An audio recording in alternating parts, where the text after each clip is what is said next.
Hey, we're live. Welcome everybody to another Sales Hacker webinar. My name's Alex Williford. I'm a growth marketer here at Sales Hacker. And more importantly, we're joined by my good friend, Tito Bohrt, CEO at Altisales. Tito, what's going on, my man? What's up, man? I'm super excited. Seems like we have a lot of people here for this webinar, and we have excellent content. Feels like everybody's trying to figure out how to go from 500,000 to 5 million in revenue, huh? Yeah, no kidding, man. We actually had 2,200 people sign up for this webinar, which is pretty insane. Alexander Purr says, no pressure. Yeah, no kidding, Alexander. We're going to do our best. For those of you who don't know Tito, he's CEO at Altisales. They're a sales consulting firm. Usually we would do like a big old intro, but we actually have a ton of content to cover. And because we have so many people on the webinar and we want to keep this super value-based, we're going to dive straight into the content.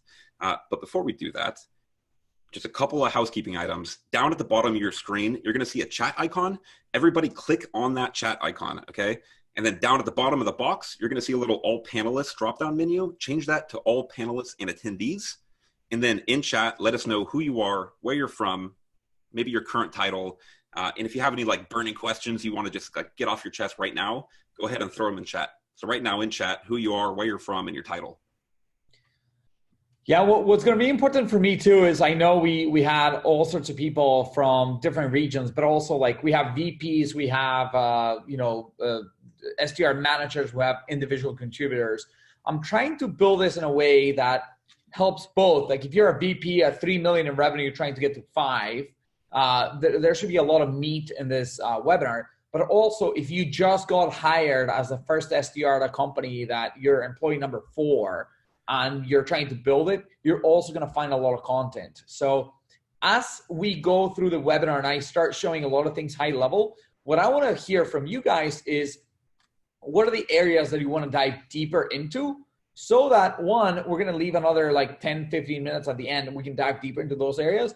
But also me and Alex are going to be talking about, hey, what should we do in the next webinar? What are the things that people find most compelling to dive really deep into? So like, I could do a whole webinar on just like how to source, recruit, and hire the right SDRs.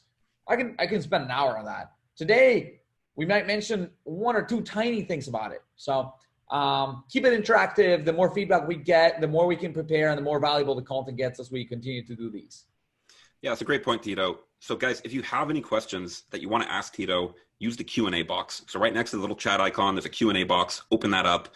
That'll allow me to forward all the questions you guys have to Tito. And secondly, it'll allow me after the webinar to take a look at any questions that we really spent a lot of time on or that you guys were really interested in. And then we'll have Tito back on and we'll do another one in the next few weeks. So Q&A box down at the bottom. So Tito, let's get into it, man. Startup sales for B2B SaaS companies. What's so different about early stage startup sales versus say like sales at an established company? Can we dive into that a bit? Yeah, of course. I mean, as I said, when you start, when you're small, you don't have all the tools, you don't have all the data sources, you don't have all the target accounts, maybe you don't even have Salesforce. Like when it's the early days, you're joining and you're thrown into the water and it's sink or swim, right? And perhaps before getting to $1 million, $1.5 million in revenue, the company is on the verge all the time of like, either you have to raise more money because you're going to go bankrupt because it's not sustainable to pay payroll for as many employees as you'd like to have. It's just really, really, really difficult. So, again, a little bit of background, I've built over 40 different SDR teams for different companies, and we started learning things that we saw repeat themselves over and over and over again across different clients. So I don't know where we want to start, but I would say we can assume we already have a person in-house dedicated to building sales and marketing, right? You're just one person. And now you need to start doing strategic outreach. We can start, Alex, you tell me, you guide me. Should we start talking a little bit about like, what are the minimum viable tools? Or what are the first processes you should follow? What? I would say processes. We're actually already getting a few questions around processes, some on multi-threading, some on how to approach and engage and connect with your first prospective customers, say those like early market evangelists. Yeah. Yeah, let's go into process. That sounds great. And I'm going to start, I'm going to use a couple of examples during the presentation because otherwise I'm talking too broadly and without specific, it's really hard. So I'm actually an angel investor. There's a company that I invested in recently and I really, really love. I might share my screen and give you guys a few ideas. So the first thing we need to do as a company is figure out who we sell to. And it's going to be one of the most important assets that we have as a company to be very diligent about it. So let me share a screen here so people can start seeing it. The company I'm going to be using as an example for today's webinar is Marpipe. What Marpipe does, and the reason I like them is because it's very simple to explain, they help companies improve their creatives. So if you are doing Facebook ads, imagine you have like all these different ads, like just by changing a few elements or whatever else, you can increase your conversions. It's a really, really cool technology and they help you like batch render and do a lot of stuff. But what do they care about? Their sales department always says, here's the deal. We only sell to companies that are running Facebook ads. So step number one, even before I can sell to anybody, even before I can do marketing, I can do account-based. Account-based is the biggest strength and it's super important. How can we do account-based? Well, if you're really scrappy and you don't have, budget to buy tools, your minimum viable thing is to start with smart strategies for finding stuff. So for example, you might go to just Facebook directly, right? I'm gonna give you guys an example and we're gonna look at Nike or we're gonna take wild guesses one by one and we come here and we find, okay, Nike. Does Nike run Facebook ads, for example? And I can come here and find it through page transparency and through their ad library. There you go. Nike, as we all correctly probably assumed, if this loads correctly, is running Facebook ads. I'm going to be able to see these here. Maybe because I'm sharing screen and there's like hundreds of people watching it, this is a little bit slow. But you can see that it says that this page is currently running ads. At least we have that, and there you go. Here are all the ads that they run. There you go. They have over 4,400 ads. So that's one way. But Facebook ads isn't the only way. So we can even, back in the day, I was talking to a company that sells like a massage service, a company like Soothe or whatever else. They come in-house corporate and they sell you massages. How can we find if companies offer massages? What if we just look at their jobs? So imagine if I'm looking for United States and I look at massage. Cool. Obviously, some of the people that we're gonna see here are licensed massage therapists. That's not what we're looking at. But what if we just say senior level? Senior product manager, whose job description includes massage. If I just click on that and I look at massage, right? Somewhere in this thing, chair massages, benefits and perks. Beautiful. So if I'm selling massages, I can go to Indeed.com, start searching for keywords. And what I'm going to do is, obviously, I'm just going to target the company, Volution. So I know Volution is now going to be number one on my target accounts list. What's important is not necessarily like finding, like going too carefully. At the beginning, you want to be a little bit more broad and start like just taking wild guesses and trying to build a list really quickly. So I'm going to show you what we're doing, what we might have done for Marpipe. We grabbed all sorts of different data sources, and literally this is just a freaking Google Sheets, and we found all the different companies that we might want to target. The unique identifier that you should be using for companies is their website, because their website is unique. So that helps us out. And then we always want to cross-validate data on LinkedIn. So for example, I'm going to grab maybe a company that I recognize or whatever. 1-800-Contacts. I think they're like contact lenses company. Okay, 1-800-Contacts. I can verify that the company, there you go, contact lenses. This looks like a company that is likely running ads. And then I want to make sure that the company is big enough or whatever else, and they have employees. 531 employees on LinkedIn. All that looks good. Now what I might do to double validate them is look for other important information. For us, the similar web rank, which you can gather from just similarweb.com, or if you use a data tool like DataFox, you can get it. And then a final thing that we're going to do is go in here and we're going to have a quality section. And this is the most important thing, because here you might be doing a data dump. As you guys can see, over the past couple of months, we have collected about 10,000 or close to 10,000 accounts. So we need to go and double verify. Is this company running ads? Or why is this company good? And mark quality.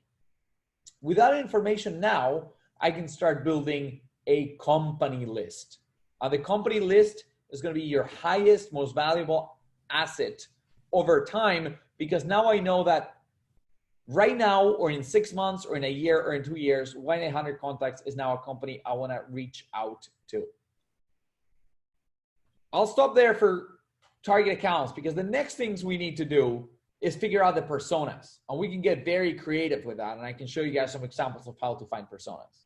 So Tito, we got a question from Kevin Newton, and I think now is an appropriate time to surface it. Do you do all this process manually, or do you have a tool or some kind of SaaS tool that you use to aid you in this process? So you can use tools to help you, but a little bit of this will have to be manual, right? One of my favorite movies is The Big Short, right? Where the way that this genius guy figures out that the market is going to crash is because everybody's looking at the data in a very collective level. Oh yeah, these bonds are AAA, so they're all good. And he starts looking at the houses and he says, wait a second, these AAA bonds aren't actually AAA. There's a bunch of C bonds that are here. And by looking very granularly at the data, he figures out what's good and what's not. So I think the biggest mistake companies made is, I know companies that have 20 SDRs, and when you ask him, what accounts do you want to sell to? They literally have this list of 10,000 companies, but they don't know which ones are good and which ones are not. While here, it's as important to mark companies A's as it's important to mark companies C's. 411 Payne, this company we don't want to sell to. They don't run Facebook ads. Guess what? Holy cow. I even exported this company out of one ICP Lightning AI list October, which I got from maybe DataFox or whatever. And they said these are companies that are using the Facebook Pixel, which should tell me that they're using Facebook ads. But guess what? No data vendor is perfect, and a little bit of their data is going to be stale. This data is already stale. You should already mark it C and stop targeting it. Otherwise, what happens? You have one SDR, he tries to target that, he fails. 6 months later, another SDR tries to target that. He's spending double work, triple work, quadruple work. You could just have a quality rating, market C, and then chances are you're never going to target this again unless you run out of A companies and B companies and you say, let's go to the C ones that at least open up the website before we try to target them on LinkedIn or we try to write them emails or whatever else. You know what I mean? I do. So this quality rating, it's a subjective thing, a bit of a manual process that your SDRs are actually going in, and based on some ICP criteria that you've defined beforehand, they're going in and we're just rating them A, B, C.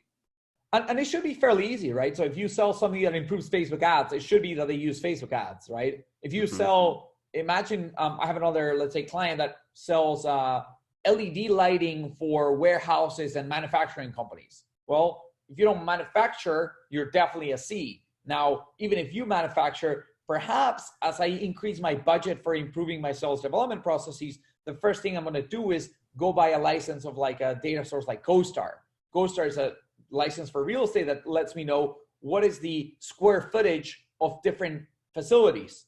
And then I can go and see that Gillette, which manufactures shaving equipment, has a manufacturing plant of 500,000 square feet, which becomes a target account. So I mark it A. So you got to define what, or even for outreach.io, right? I'm a big fan of outreach. What makes somebody a good target? Well, if they have SDRs, even as little as 2 or 3 SDRs, they're target A.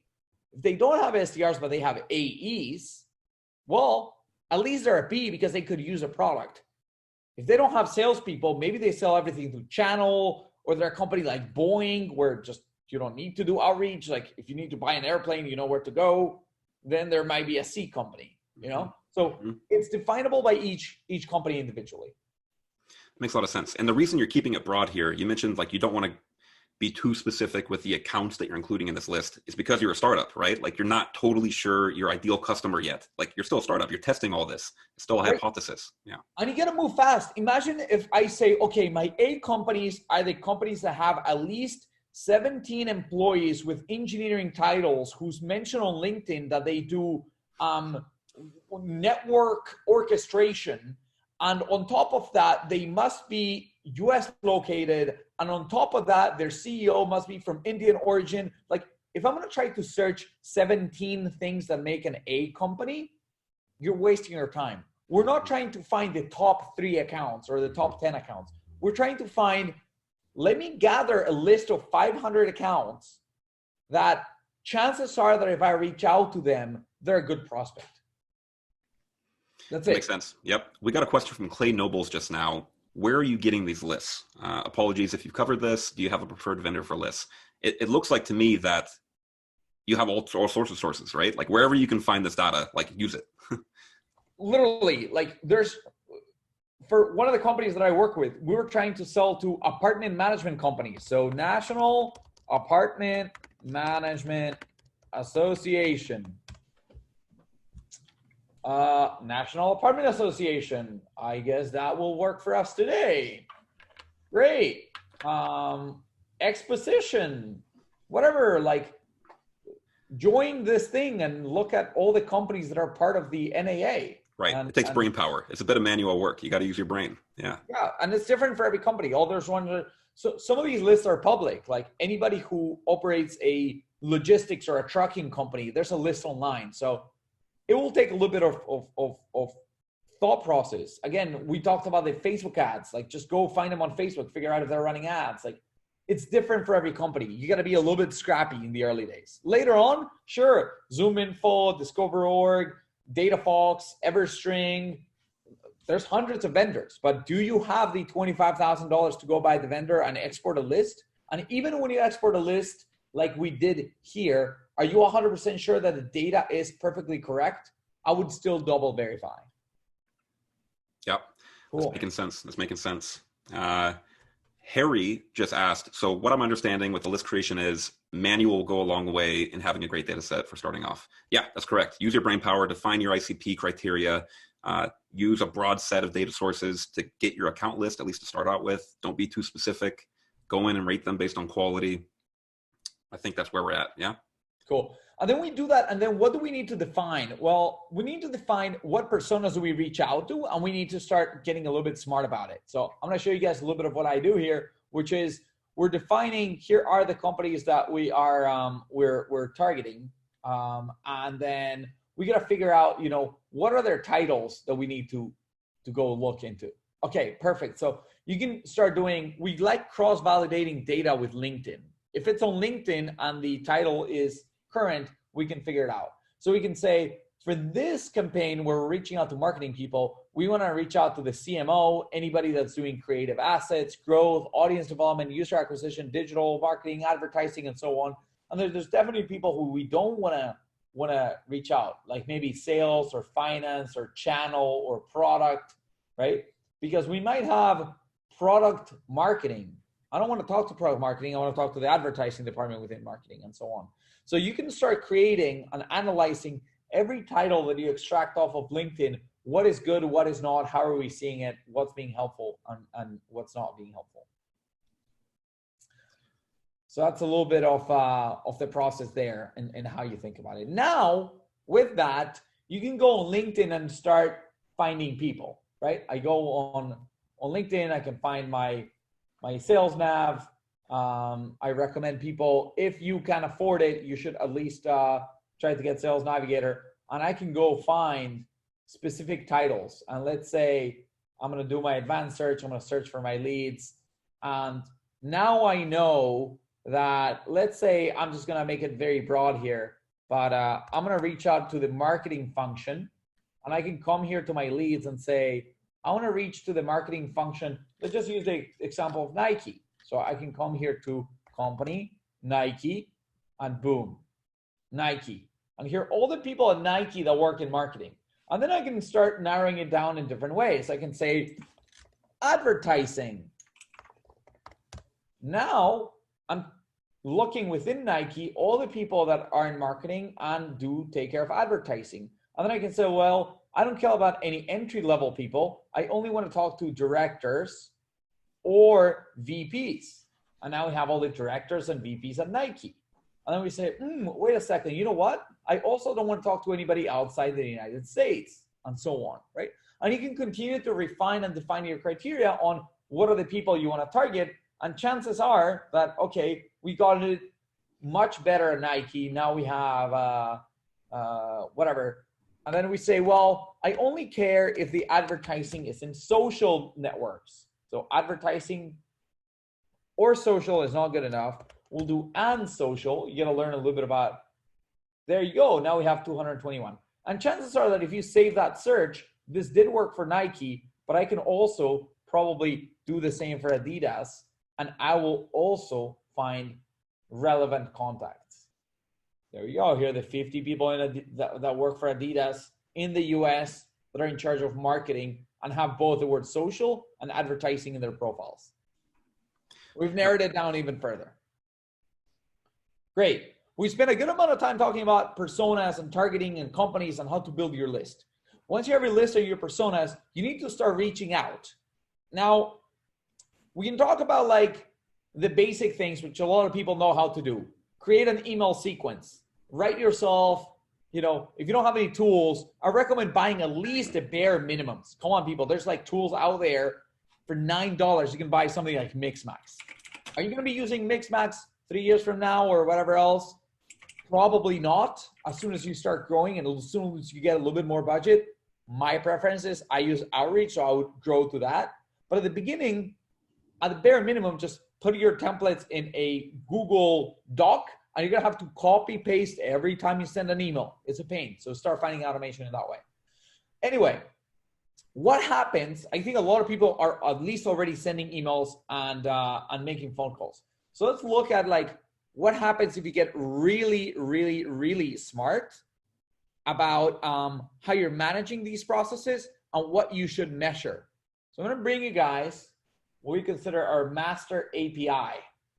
This is like super secretive, and I don't know why I'm exposing it, but I guess I'm exposing it now. So we're revealing all the secrets. A lot of people make this mistake of only looking at open rates and reply rates. And as you can see, this is data that I was able to get from Outreach via API. And actually, we're developing this API. We're going to make it public. We're going to make it a product in the future. But for the time being, it's only internal, and we're loving it. Because what does this say? On step 10 of the Marpipe sequence, which we created in August, we have two different templates that are being A/B tested. Out of these two templates, what are we seeing? Template number 1 has a 24% open rate. Template number 2 has a 28% open rate. Template number 1 has a 6.76% reply rate out of those people who open, while template number 2 has a 9% reply rate. If you were to just stop there, the first one has 24 open, 6 reply. The second has 28 open, 9 reply. Most people will tell me, just start using template 2. What do you mean? But here's the key. Outreach, once you get a big expert, you can start using something called Outreach Sentiment. And for every reply you get, you can mark what percentage of those replies is positive, meaning it's getting you a meeting. How many are neutral, which I consider no thank you, bye. And how many are negative, which is like, I'm annoyed, go to hell. And when you start looking at that data, we know that the first template, despite the lower open rate and lower reply rate, 19 emails out of the 50 replies were positive. And what this is telling me is out of the 3,000 delivered, every 158 emails I send, I get somebody to take a meeting with me. On the second example, despite the higher open rate and reply rate, I'm only getting one every 394. What a fail. So we can't just base our decisions off of open and reply rates. If we want to get really scientific, if we really want to build a world-class team, we got to start looking at the percentage of positive replies. Now, how do we do that? Well, first of all, once you use Outreach, you got to reach out to their customer support. We could run a whole new webinar on this one. You got to ask them to enable sentiment. You got to go find every email that's ever been replied to. I can show you the workflows within Outreach. You got to find the sentiment analysis on it. You got to click it. And then ideally, if you're smart enough, you're going to be using an API to export all the data, put it into this format. And then you have a machine of sales development. Month by month, my emails get better and nobody can catch up, right? So cool. That's about email. Thoughts there? Any other things you want me to cover here? We're getting questions. Is positive reply manually calculated or automatically tracked? I believe it's a setting in Outreach that you manually like thumbs up, thumbs down. This is positive. This is negative. Is that correct, Tito?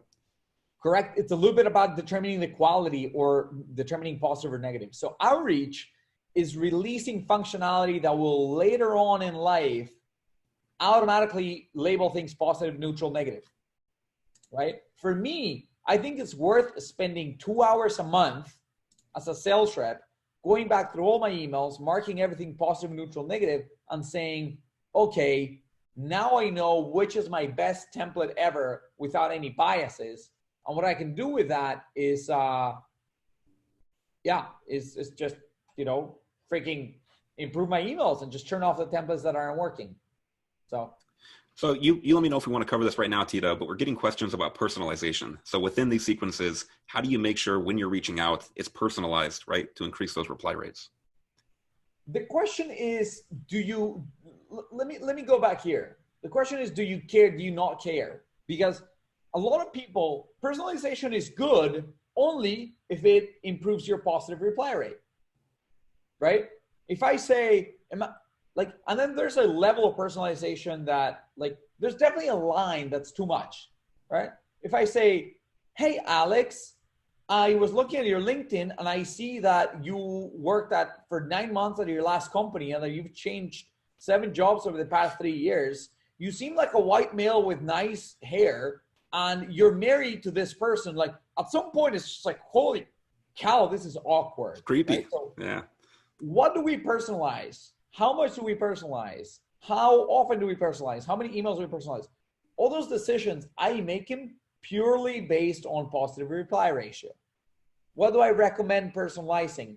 I say personalize to the company, not to the person, right? Why? On the basic level of lead quality, we have already determined that, let's say we've determined all these companies have at least 6 Facebook ads, all the A's. That tells us they're a good company. Why don't I use that? Hey, Alex, I see you guys are running a bunch of Facebook ads and XYZ. We're working with Nike about 1, 2, and 3, right? Improving their Facebook ads. Mm-hmm. Or, hey, I see as a company perk that you guys are offering massages. We'd love to show you how we do massages better. Again, I can run 3 webinars on messaging via email, via phone, via all that. Today is a high-level overview. So I'm not going to get too deep into all the strategies for personalization, but just remember, more personalization doesn't always mean better reply rates. The only way to make sure that your personalization theories are getting results is by starting with the basics and tracking things and saying, this is my best email ever. I get an email reply after 158. Let me just add a new test. Step 10, template 3 is going to be hyper personalized, and it takes 10 minutes to build every email.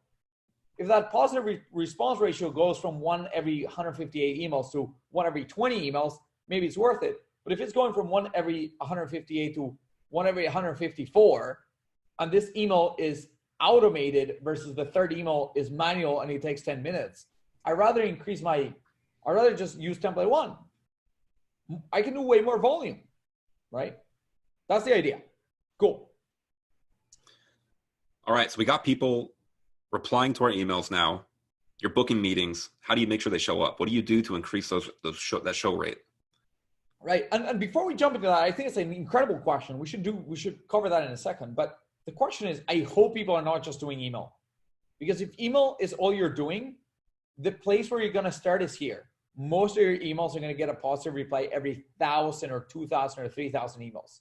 And the worst idea you could ever have is at the beginning, grab your list of all the companies you want to target and email blast the hell out of them. You're going to destroy your email reputation. You're going to destroy I literally had a client of mine say, My best friend from college just emailed me asking for help because one of their AEs sent 700 of the same email template to all his contacts, and their email is in quarantine. They've been marked spam by all the different spam filters, and none of their emails even get to their destination, even when they email their clients. Oh, I'm no. like, oh my God. oh my God. You know what that means? For 2 or 3 months, their email will not go through to any new prospects.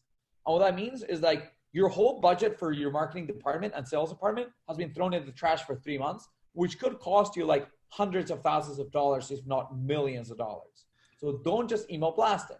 You're going to create a very careful email sequence. You're going to start testing carefully. I say don't send more than 100 emails a day. And if you're going to send 100 emails a day, don't send the same template to 100 people. You have 10 templates, you send 10 emails to each template. Go, right? If you have it sequenced, if you have something like outreach, it's natural. Start at 10 prospects every day, and then you're going to get 10 emails of step 1, 10 emails of step 2, 10 emails of step 3, and step 4, step 5. And you should be doing that anyway, right? Because in sport, like your point here is all about testing, right? Having your tracking and analytics set up so that you can test different sequences. Right.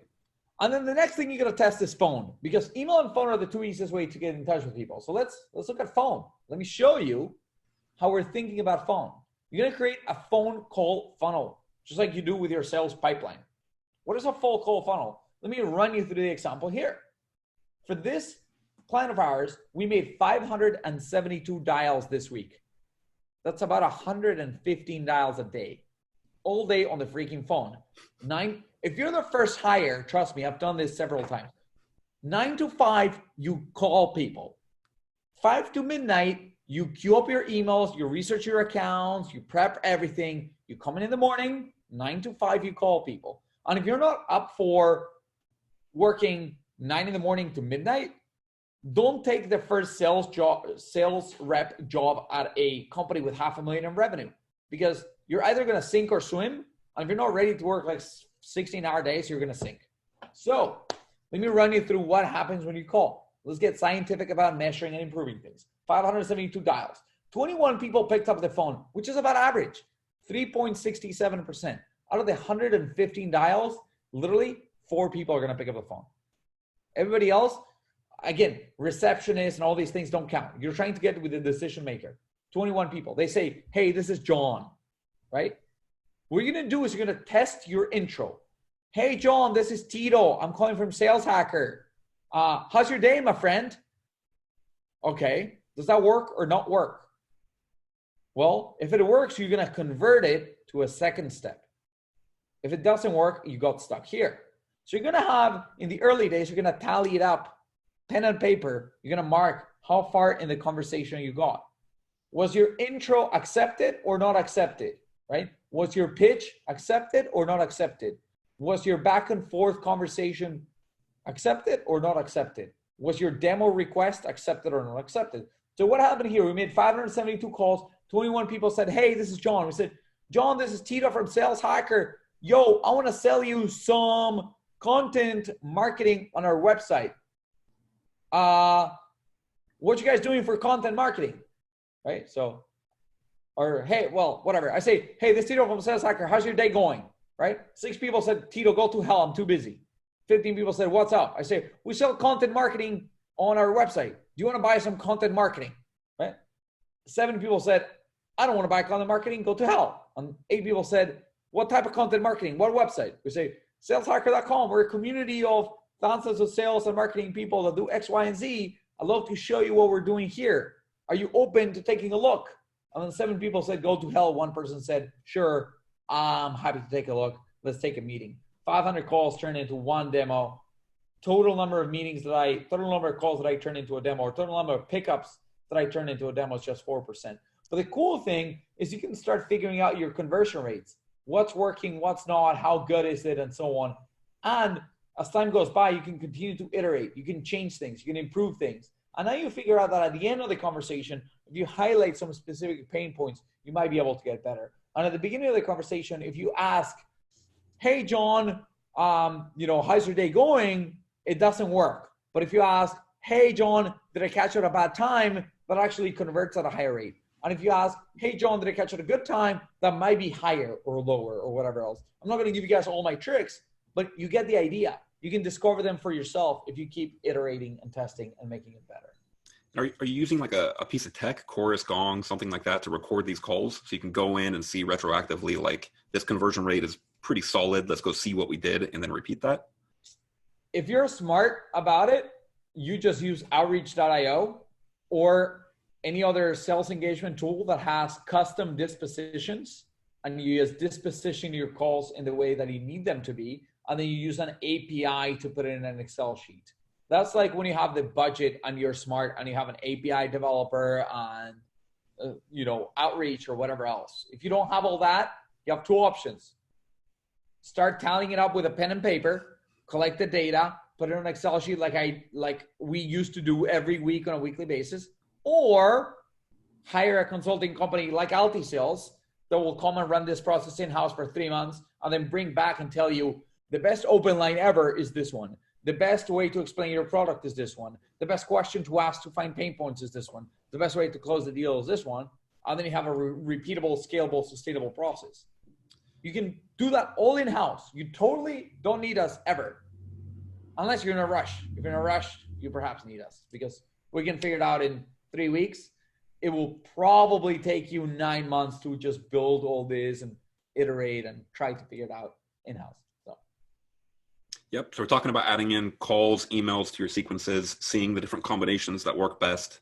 We got a question from Taylor Publicover on video. So video right now is popular, right?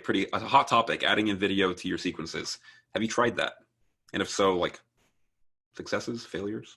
We've tried video. We've tried custom pictures. Like we go take a screenshot of their homepage and we add an image overlay of our data or whatever else. We've tried all sorts of things, right? Some things work for some companies and don't work for other companies. And what you gotta keep in mind is from 0 to $500,000 in revenue, you're doing things that don't scale. You're calling your friend, you're calling your mom, you're calling your investors, you're going to conferences, you're doing all sorts of, you're hustling. Once you're at $500,000, you got to measure what's working, what's not. So is video working? Literally, I don't know anybody out there that has gone as scientific as we've gone in saying, hey, what is the percentage of emails that come back with a positive response when we do video? And the question is, how does that compare to our best or our similar step? If this step 7 that we're doing video or step 1 that we're doing video, how does this compare to the email that has no video? What we've seen is video can increase results in certain companies for certain accounts, especially if you sell video. If you're a Vidyard and you're trying to sell prospects on using video for their prospecting, obviously it works. Just like, does InMail work? InMail has not worked for me at all, ever, in any account yet. But what do I know? It works for LinkedIn.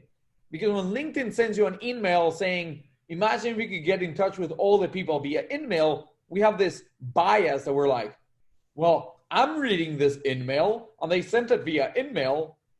I guess that everybody else who I would reach out to would also read their InMail. It's a little bit of a bias. So you got to test it, measure it, and figure out, does it work or not? And for that, you got to become data-driven. Mm-hmm. The ever-annoying maybe. Could work, but all comes back to tracking and analytics, right? Right. And don't take what other people say for a fact. So I'll give you an example of like cold calls, right? So with our system and the way we've developed it, we used to call people and then we thought we were finding absolute truths. This is 2014 when I was starting the company, right? And we would call a VP of sales, right? And he would say, hey, this is John. And we're like, hey, John, it's Tito from Altisales. Do you have a moment? And he's like, oh, I'm super busy. And by testing, I learned that the best way to reply to the I'm super busy was to say, come on, man, you're a sales guy. I'm a sales guy too. Give me a chance, right? And the VPs of sales, like we literally had some people be like, hell yeah, man, pitch me. And it was incredible. And it worked super, super well. And then we had another client who wanted us to reach out to engineers. And we're like, okay, I can't say you're a sales guy, I'm a sales guy too. that doesn't work. We're like, what if we pretend that we're engineers? Hey man, you're an engineer, I'm an engineer too. Would you mind giving me a moment? No, didn't work. So the guys who say X works for me, their persona, their product, their circumstances are different. What might work for engineers, right? Engineer says, hey, no, I'm super busy. I can't talk right now. We say, oh, I'm sorry I caught you at a bad time. I'll send you an email. This is Tito. Thanks, John. Bye. Click. And you send an email. You know what the engineer does? He's like, what the fuck just happened? He's so nice. He hung up when I said I was busy. And then guess what? You have a templated email maybe ready to go. And he like literally hangs up the phone. He's looking at his phone. He's walking around the office and bing, email. He looks at it and the subject of the email is Tito, the guy who just called.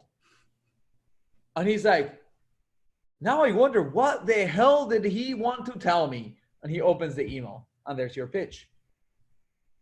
It's interesting. Does that work for every engineer? No. Does that work for marketing? Maybe. Mm-hmm. I can't tell you what works for you. What I can tell you is if you build the right systems to test stuff and you start becoming smart and building a system around all the things you need to test, chances are they're going to be able to get your own results. And that's the way you're going to scale from $500,000 to $5 million in revenue. And then you just need to build the great processes for hiring and onboarding SDRs. And you can go from 5 million to 50 million in revenue. Yeah, that's great, man. We're getting a ton of these questions like, what opening statements work best? Have you tried LinkedIn voice messages? How do you feel this applies to like other countries or other cultures? And I think you just answered all those questions, right? Like it depends. You got to go back, you got to set up your tracking and analytics and then just test. And you'll find out on your own for your unique circumstances, whether those specific tactics are going to work for you in your cadences or not, right? That's exactly right. Yeah. Test it yourself. Your industry, do people in Sweden reply the same way that people in the US? Are they more direct, more indirect? I think you start reading. I think there's a book called The Culture Code about how people communicate and talk. Like in the US, we're very straight to the point communicators. So people like hyper short emails, like straight to the point, no BS, all these things that people say. I would try that first. If you're going to Japan, perhaps sending an email that's hyper aggressive, straight to the point, well, people will think that you're aggressive and annoying and you're a horrible car salesman that they hate. So I can't tell you what works. I can tell you that my friend Josh Braun, there's a few people back Holland, some of the people at Chorus, here us at Altisales, like we put a lot of good ideas out there. I have a lot of cold calling practices on LinkedIn. Literally, if you go on YouTube and you type my name, Tito Bohrt, you'll find a lot of like cold calling trainings and interviews of like the top SDRs. And the way we test is I interview the best performing SDR around the nation. And then I figure out, okay, they're doing direct mail in this way. What if we try that? And we try that across 4 clients. It only works for the marketing persona. And it only works when you rip and replace and not when you're selling an innovative product. But you got to test and iterate and do it. And heads up, this is for like the audience. I know we might have a bunch of SDRs here. 2020, we're hiring so many people. Like immediately January, February, March, we need about 4 or 5 SDRs. And the rest of the year, we're going to need many more. So it doesn't matter when you're watching this webinar. Altisales.com or just find me on LinkedIn, Tito Bohrt. Tell me, Tito, I would love to work for a company that freaking has all the measurements, all the data, all the training, and I want to become the best SDR ever and learn from how we've built things so that the idea might be you join us for 2 years, we make you a kick-ass, employee, and then you go become a VP of sales at another company or you learn how to start SDR teams yourself. We're more than happy to educate people. But if we have top performing SDRs out there watching this, educating themselves, getting better, please reach out to me. I love to get you guys on board and so that you guys can see exactly how we're running this in-house as well. Yeah, legitimately one of the better opportunities to learn from one of the best, right? So highly encourage any aspiring up-and-coming SDRs to go check that out. We just got a question from, I think, Matilda. Matilda, did I just pronounce your name correctly? What are the most important aspects to track of an email/call, or how do you structure this? I think she's getting at that cold call funnel that you showed previously, right? Number of dials, number reached, et cetera, et cetera. Can you run through those metrics really quickly? Yeah, I'm gonna run it. I'm gonna give you the mindset that you gotta have, because some conversations might be different. But the first thing I would say, you gotta track your opening line, right? And this is what you're gonna do in a piece of paper. We're gonna keep it very scrappy. You don't need tools here. Very scrappy. My call funnel. And the question that you write is, where am I getting stuck, right? And then you have opening line, then you have your pitch, then you have qualifying questions, and then you have your close. And then you have, didn't get stuck at all, I booked a meeting, right? So I think those are the 5. Opening line, hey, this is John. John, this is Matilde calling from ABC Networks. How are you? 7 out of 10 people say, go to freaking hell, Matilde. Fine. You tally it up. Said go to hell, said go to hell, said go to hell. Right? If they say, sure, what's up? You say, hey, we sell cable TV. What, are you using DirecTV or Dish Networks? Right? And then they say, I'm not going to tell you. Okay, I got stuck there. You know what I mean? And then when you're getting stuck too much, you keep changing stuff. But test it enough. Like, do 30 connects with one way, 30 connects with the other. Don't just do one, then the other, because you need to tally it up in different sheets of paper. Sheet of paper on the left says, did I catch you at a bad time? Sheet of paper on the right says, did I catch you at a good time? You figure out what's working, what's not. You got to be a little bit diligent. You got to be very organized. It's not easy, but yeah, at least on the call funnel, those are the steps. Awesome. Can you share what kind of dispositions you're using, Tito? Yes, it will cost you about $100,000. Just ping me for a consulting company, John. Yep. I can't give you all the tricks of the trade. I can give you the principles. You can find your own dispositions. Mm-hmm. Awesome, man. Questions. Do you have anything else you want to cover, like, Tito, right now before we get into questions? We still have a few. I've been keeping a list. I'd say we have 5, 6, 7 questions still left unanswered. I mean, some of the things we can cover is like, if we want to be super high level and just continue running through this, I could talk a little bit about, once you book a meeting, what's the confirmation process like? And I can share some best practices, right? So if you're booking a meeting, what I recommend is book the meeting for as soon as possible. Don't be like, can you meet in March? Come on, February 16th, people. Say, can you meet tomorrow? Are you free on Friday, right? The sooner you're able to book the meeting, the better, right? And also, as you're testing your cold calling script, you can try things like asking, can you meet tomorrow at 10 a.m.? How does that convert to a yes versus, can you meet tomorrow or sometime next week versus, can you meet tomorrow or Monday versus, can you meet, or are you open versus can you meet? Or are you open-minded about meeting on? You can test a lot of things, but keep testing, right? The sooner you book it for, the better. If you're booking it more than 2 or 3 days out, send them a reminder the day before. John, looking forward to our meeting tomorrow. We can also test that template. John, I looked at your LinkedIn and I'm really excited about our conversation tomorrow. Looking forward to it. Versus, John, I did a bunch of research on your website and I found X, Y, and Z and 1, 2, and 3. And I'm also looking at your LinkedIn profile and I found this and this and this and that. And look at this. We also have friends in common. And guess what? You went to Duke and I'm also a Blue Devil. And hey, so sad to see that we lost in basketball yesterday. Like, figure out how long of a template you need to test, right? But if you're booking more than 2 or 3 days out, send a confirmation the day before or call the day before to confirm. And the nicest thing you can ever do for your prospect, which I highly recommend, is come on, 3 minutes before the meeting, send them an email. That should just say, here's the link. Hey, Alex, here's the link. Done. And test that one too. Maybe it says, as a courtesy, as the subject line. And it might say, as a courtesy, I wanted to send you the link to our meeting or whatever else, but confirm that meeting. That's going to guarantee you a show rate. The best guys I've seen in the industry are getting out of cold outbound. This is not trade shows, webinars. No, this is, I called you out of the blue. You said yes to a meeting and now you're showing up, to about an 80 to 83% of the meetings show up. You're always going to have about a 6 that will just disappear, never talk with you again. But a confirmation process is important. And then, Alex, I could talk for another half an hour or an hour about like how you actually do the demos. What does that demo look like? What's the first conversation? How do you build rapport? What do you share? Do you share screen? Do you not share screen? Do you make a conversation? Do you do just a discovery? Do you just a demo? Do you do a disco demo? All sorts of things. We'll have to table that for next time because we can just focus on top of funnel today on building pipeline. And I'm happy to take questions for the next 10 minutes. Awesome. Thank you, Tito. Will Fisher, sales hacker. Do your headphones have a mic?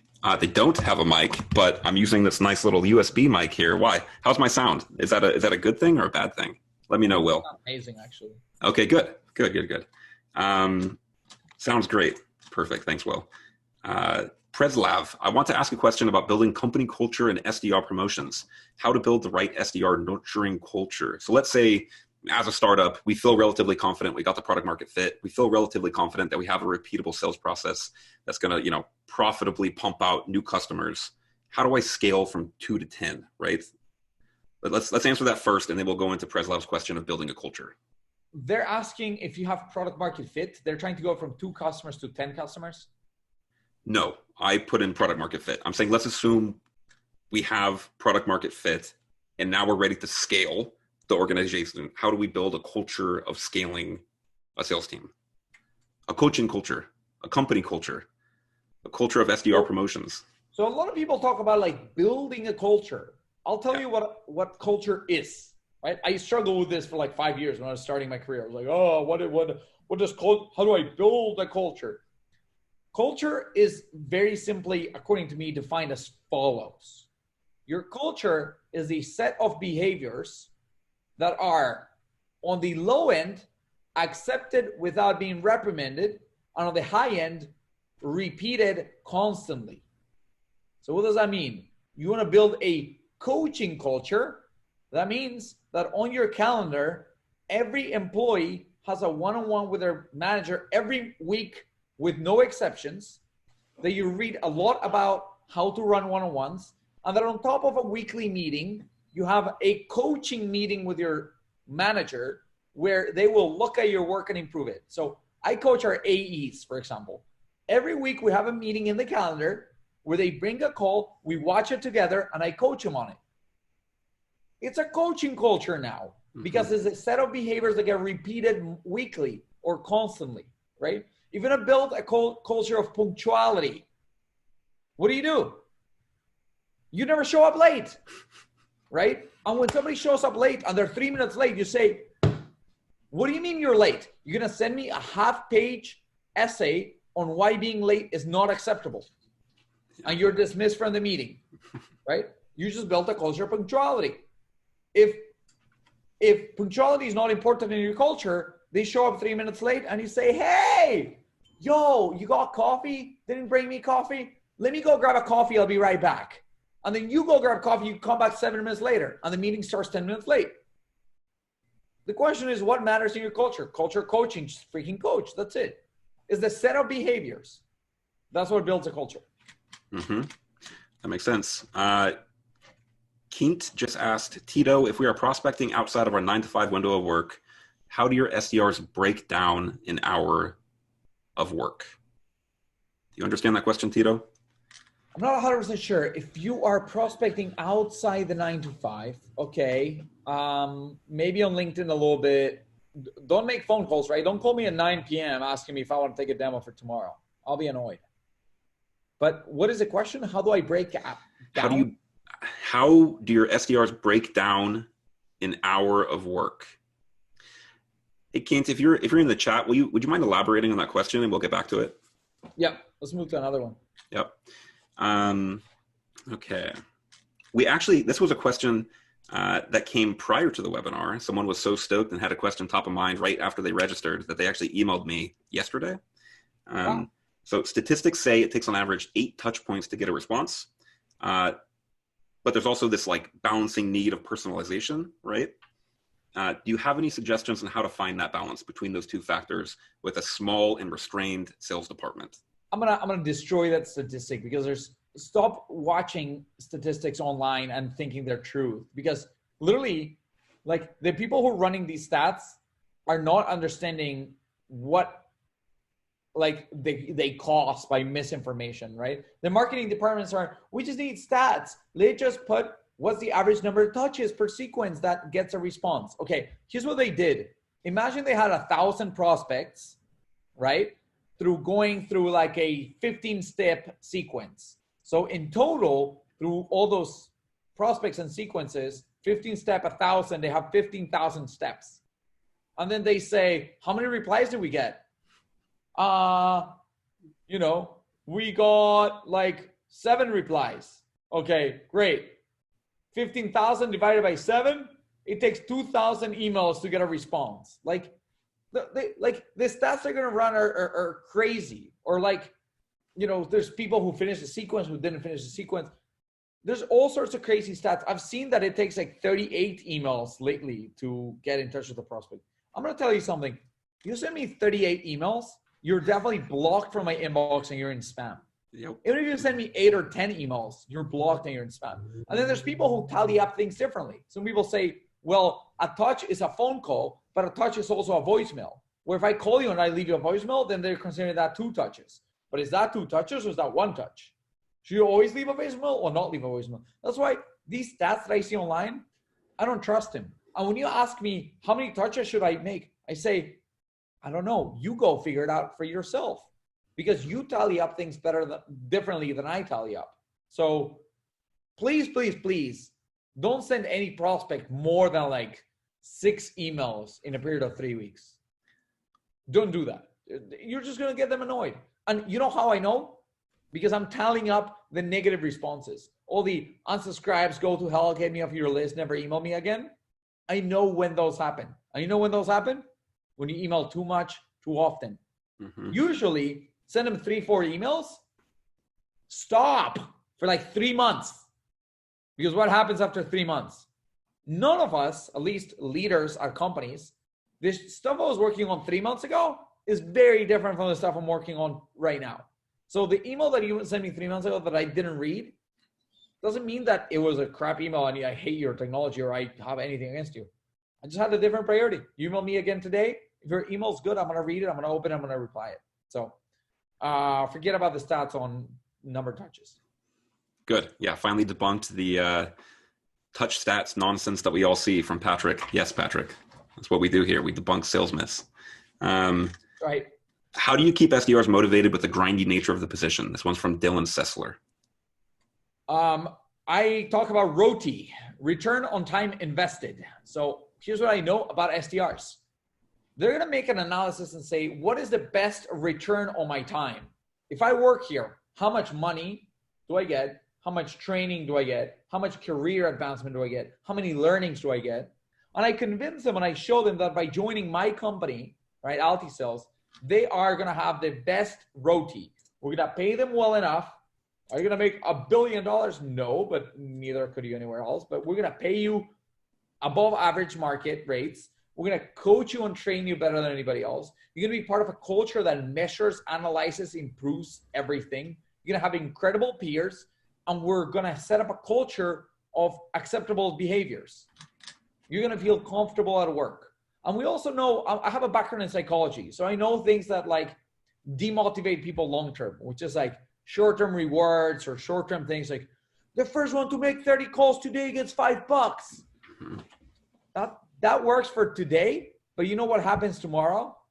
They say, well, you're not giving $5 for the first one who makes 30 calls. So I'm just not going to call because if I don't call today and we don't call tomorrow or the next day, at some point, the boss is going to come back and say, $5 for the first one that makes 30 calls. And then you're building a cycle of forcing your reps to slack on their work in order for you to put a reward so they can earn the reward. Don't do that. Forget all the rewards. I give my SDRs 0, like do this today and you get a prize versus tomorrow. The best rewards I give them is your commissions after you hit goal are ridiculous. Every meeting that you set, I think that on the top end, if you get a meeting performed and you're already over goal, according to campaigns, we manage it differently. There's different companies, but I think it's like at the top end on the best campaign, hardest to get meetings. If you're at goal and you get a meeting and it performs, $800. $800. And that happens any month, every month for everybody that's on that campaign. So set up the incentive so that people who overperform, not today, but on a monthly basis, they do really well and they're going to love it. And last thing I'm going to say about employees, because it's really important, acknowledge that your employees have different priorities. I have an employee who's getting married. Do you think he wants a promotion? He wants to come in at 6 in the morning and leave at 7 p.m.? No, they don't want to. What they want to do, they're going to come in at 9, finish by 2, and go freaking plan their wedding. Now, if they come in at 9 and leave at 2, and while they're in the office, they're like on their phone and like doing nothing, they're likely not going to hit their quota. They're going to get fired. But if they come at 9, put in their headsets, make their 100 calls, set up their 2 demos for the day, stand up, leave at 2 p.m., I'm like, I love you, my friend. Good work. And then there's another one that just wants promotions. And he comes at 6 in the morning, works, gets all his calls, finishes by noon. And starting at noon, he's like shadowing our AEs and shadowing marketing and shadowing data and doing all these things. And they're learning a ton. Good for you. I don't mind. Do whatever you want. Acknowledge that they have individualistic different preferences. Awesome. Question from Anand. It's a classic one. How do we get past the gatekeeper, Tito? The gatekeeper. Okay. Trick for everybody who's stuck around. I mean, it's been an hour, so I'm going to give you the trick. Gatekeepers, you got to divide them into 2 different types of gatekeepers. There are the people who are gatekeeper for the company, meaning you're calling an accounting firm and you have the receptionist, right? Hello, thanks for calling ABC Accounting. This is Cindy.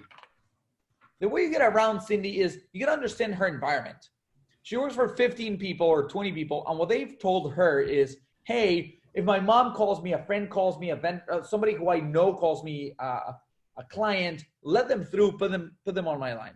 If a salesperson calls me, tell them to go to hell.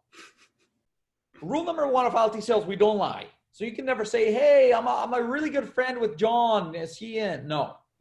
But you can sound like a friend and hope that they believe you're a friend without ever saying that you're a friend. So if I'm calling Alex and I was calling like his office in Sales Hacker, let's say there are 15 people. So many people are like, hey, this is Cindy at Sales Hacker. How can I help you? Right? I can say, hey, Cindy. It's Tito calling for Alex. Is he in?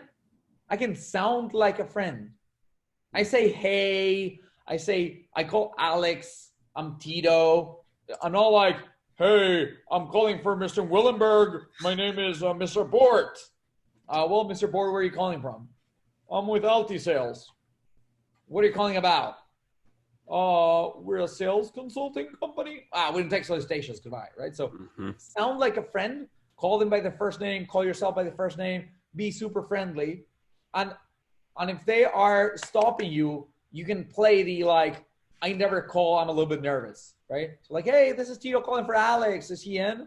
They're like, Tito, where are you calling from? You're like, well, I'm calling you from my office. I was actually, I've been wanting to call Alex for a couple of days. And I was a little bit nervous, but I was looking at his LinkedIn profile. I just had 2 really quick questions for him. Do you think he can spare a minute? I promise it won't take long. And they'd be like, oh, okay, yeah, sure. Like, I'll ask, like have him like. The other thing is if they're the executive assistant, like this person works for the VP or the CEO directly, and they know all their contacts, they check their inbox, they filter through their email. Like, you can't be like, hey, this is John for Alex. They're going to be like, John who? Like, they know all those things. You can't sound like a friend and get through. So to them, you got to become a friend. So you got to almost treat them like the decision maker and pitch them a little bit, right? Be like, hey, well, maybe you can help me out, Cindy. If they're the executive assistant, they actually have a lot of power. Maybe you can help me out, Cindy. I am calling because X, Y, and Z, and I was looking at your Facebook ads, and I see you have more than 6, and you're running this, and you're trying these strategies, you're multi-targeting, and we work with X, Y, and Z company, and I wanted to present this to John, but perhaps you're also involved in the Facebook ads area. What are your thoughts? And just have a conversation with her, and maybe even freaking set her up for a demo. Mm-hmm. Hey, we can do it at 8 in the morning, right before blah, blah, or at 6 p.m. or during your lunch or whatever. Send her a gift. Treat her like a prospect if she's an EA. Sounds like stop trying to get around the gatekeeper, right? Like just ask for their help. People like being helpful. Be friendly. Maybe even treat them like a decision maker if it's appropriate. Yeah. Correct. Okay. Kent actually followed up with that question that we didn't understand previously. He would like to know what the average day looks like for your SDRs if you're doing most/all of your prospecting outside of work. I'm not really sure when that would be the case, Tito. But maybe just more generally, what do your days look like as an SDR? So my SDRs are so privileged because we don't do any the SDRs don't do any prospecting. We have a huge data team, and the data team is in charge of doing all the things that I've showed, which is go find the target accounts, to find the target personas, do all the LinkedIn Boolean searches, go into Zoom Info, extract the data, Lead IQ, Lucia, Seamless, like all the tools. So the SDR gets to their desk and they're like, oh, somebody just added 72 contacts to my sequence. Let me put on my headset and dial. And they make about 100 dials a day. They set up their meetings, they respond to their emails. And most of my SDRs work 6-7 hours a day at the most, and then they're done. The ones that want a promotion work a little bit longer. They shadow AEs, they do all that. But luckily, at this stage of the company, after 7 years, we don't have our SDRs do any prospecting, any searching of contacts, anything like that. Okay, awesome. And I think companies should do the same. It's just like, good luck getting that budget approved from your VP of sales. And that's also why so many SDRs want to come work for us, because they don't need to do all the heavy lifting data work. They're hiring. Altisales is hiring. Run, by the way. So we can 3 more minutes we got to run. Okay. Everybody, this is recorded. We got a ton of questions of like, are we going to get this recording? You are. Within 24 hours after the webinar, check your inbox. You'll have the whole thing. I think we covered all the questions actually, except for we have one more, Tito. You ready? Yeah. I'm wondering what your approach is to multi-threading. Do you start with the highest authority level and go down, or you start bottom up? It depends on the account, and it depends on the persona, and it depends all and so on. I like going straight to my target first. So if I believe, let's say I sell Facebook ads, if I believe the director of social media advertising is my best prospect, there's no reason to go to the CMO first or to the marketing manager. Go straight to him and then expand your market up and down at the same time. So director of marketing, is he not responding? Or director of social media advertising, not responding? Go to all the other directors of marketing. Not responding? Go to VP and manager level marketing. Try to get someone's attention and then try to get to your, like, according to the account too, some things like you need to sell to just this one person. Some of the things is a committee. And if it's a committee, you just try to get one person interested and they'll bring you into the account later on. Makes a lot of sense. Okay, Tito, thank you so much, man. This was super valuable. We're getting all sorts of comments of like, this was a great webinar. Thank you, Joanne. Thank you, Kristen. Thanks for joining. Thanks everyone for joining. Super appreciative. We're going to get Tito back on in the next couple of weeks to go deeper in one of these topics. Tito, You rock, man. Thank you. Yeah, thank you so much. Add me on LinkedIn if you haven't.